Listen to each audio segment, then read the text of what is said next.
Ассаламалейкум, қазақ елі. Мен міне Алакөлде демалып жатырмын.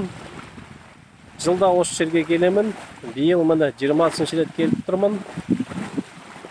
Кімдегім Алакөлде болмаса, қысқаша Алакөл жөнінде айта кетейін. Алакөл Алматы облысында, мына Қытай шекарасының жанында.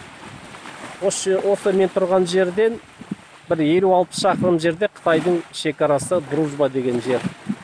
Алакөлдің суы көлемі Балқаш көлінен кішірек болғанмен, судың көлемі Балқаш көлден үлкен. Және суы ащы, теңіздің суы сияқты, сосын емдік қасиеті өте көп. Кеңес заманында осы Алакөлдің жағасында космонавтарға арналған санатория болған. Ана космостан келгенген олар осы жерде ем алатын болған.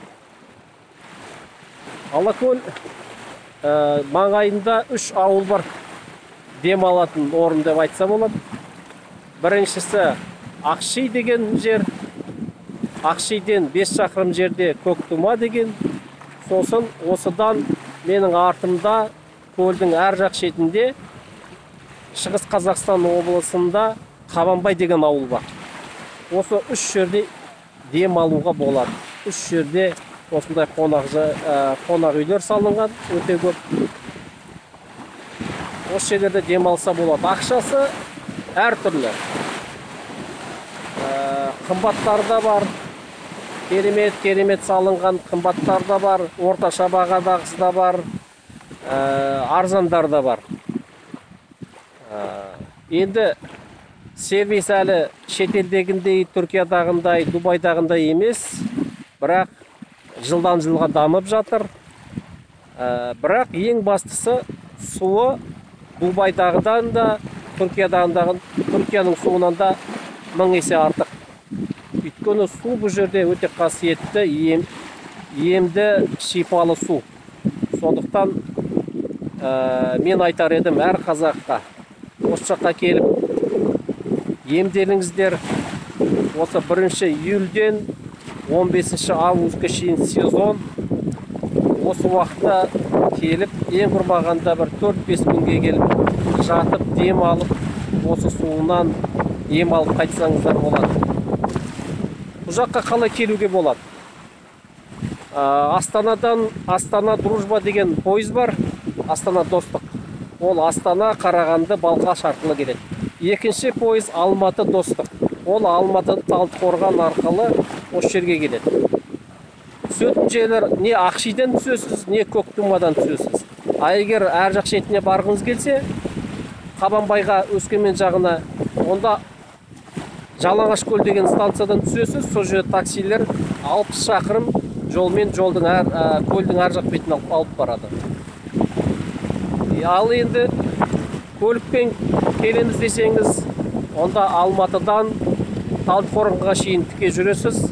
Талдықорғаннан Өскеменнің жол бағытымен Үшарал деген жерге шейін келесіз. Сол жерде посты ГАИ болады.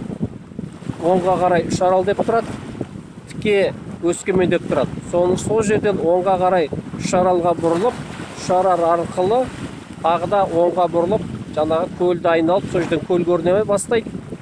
Ақши деген жерге не Көктұмаға машинамен келесіз. Қазір енді пойызды, автобус, жеке кісілерде келіп жатыр.